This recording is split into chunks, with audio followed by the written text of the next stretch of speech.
السلام عليكم. أمس قرأت تقرير، وهذا التقرير منتشر بشكل غير طبيعي في برامج التواصل الاجتماعي، أصدرته مجلة نيويورك تايم. أصدر التقرير في أواخر 2016. اسم التقرير منجزات الربيع العربي كالتالي: الكل يعرف أنه الربيع العربي بدأ في 2011. من 2011 ل 2017 أكيد في فوائد ومنجزات بنذكرها. رقم واحد: الدمار الكامل والشامل للبنية التحتية لأربع دول عربية: ليبيا، العراق، سوريا، اليمن.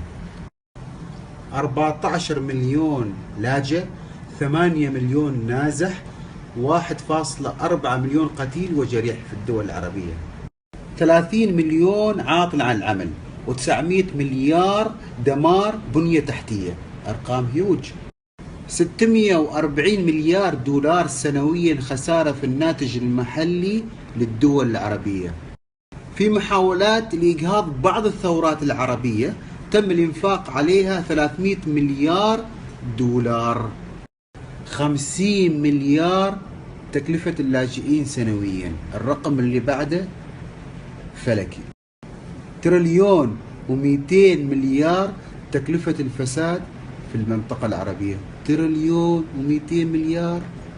14.5 مليون طفل ما التحقوا بالمدارس، وطبعا السبب الربيع العربي. 70 مليون عربي تحت خط الفقر. من 2011 لليوم كل سنة معدل 60% يزيد عدد الفقراء في الدول العربية.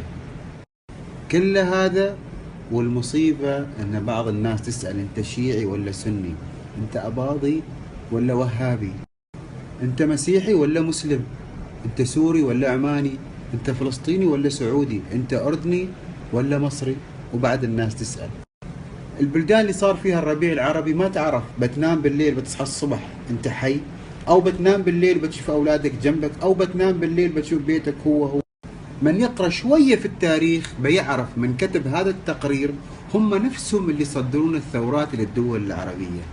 شوية تفكير. عمان ما كانت امبراطورية؟ من عمان وحتى ساحل أفريقيا وين راحت؟ تم تفكيكها. هذا الآن اللي قاعد يصير في الدول العربية. شوية تفكير. اللي الآن في الدول العربية عنده شوية أمان حافظوا عليه، لأن غيركم ما محصلنا. اسألوا بتعرفوا. الله يكون في العون.